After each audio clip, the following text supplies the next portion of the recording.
দেখেন আমাদের এই পাওয়ার বুস্টার এলইডি হেডলাইট গুলি আপনারা অনেকেই বলেন যে মার্কেটের যে মোটর এলইডি গুলি আছে যেগুলিতে মোটর আছে, দেখেন সামনে মোটর পিছনে মোটর, সামনে মোটর পিছনে মোটর, এই লাইট গুলি আর আমার এই লাইট গুলির ভিতরে পার্থক্যটা কি সেটা একটু আপনাদের ক্লিয়ার করে দেই।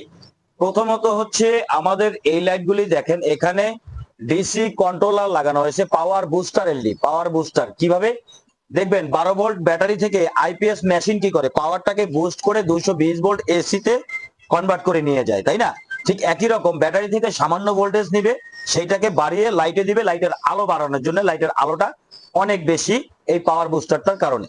এটা হচ্ছে প্রথমত আপনাদের সুবিধা। দ্বিতীয়ত হচ্ছে ব্যাটারিতে প্রেসার কম পড়ে, ব্যাটারির ভোল্টেজ খরচ কম এবং ব্যাটারি দ্রুত চার্জ হয়। অনেকের এই লাইটগুলি লাগানোর পরে ব্যাটারি দ্রুত নষ্ট হয়, ব্যাটারিতে প্রেসার পরে লাইট দিলে হর্ন বাজে না, হর্ন দিলে লাইট বাজে না, সেলফ হয় না বাইকের ক্ষেত্রে।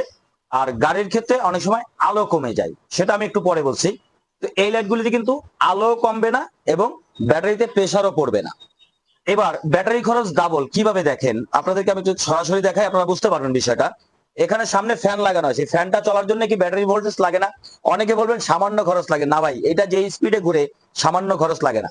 এবং এইখানে যে লাইটটা আছে এই লাইটটা জ্বলতেছে না। একটা বাইকের বা গাড়ির ব্যাটারির এম্পিয়ার 45, আর বাইকের হচ্ছে সর্বোচ্চ 9, 3, 5, 4, 6, 7, 8, 9 এম্পিয়ার হয়।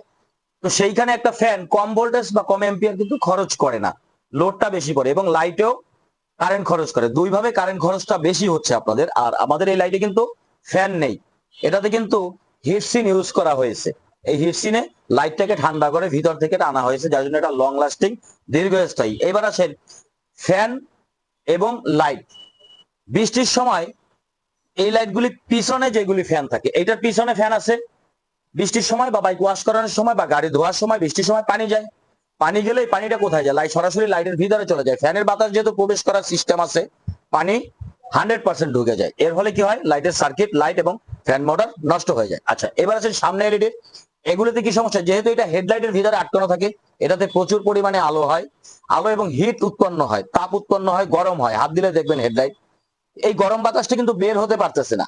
ফ্যানটা কিন্তু এই গরম বাতাসটা ঘুরে ঘুরে ঘুরে ঘুরে সে লাইটকে দিচ্ছে, সার্কিটকে দিচ্ছে, ফ্যান নিজেও কিন্তু গরম বাতাসটা পাচ্ছে। এর ফলে দ্রুত আলো কমে যায়, লাইট কেটে যায় এবং ফ্যানটা নষ্ট হয়ে যায়। আমাদের এটা কিন্তু সেই সিস্টেম না, হিট সেন্স সিস্টেম।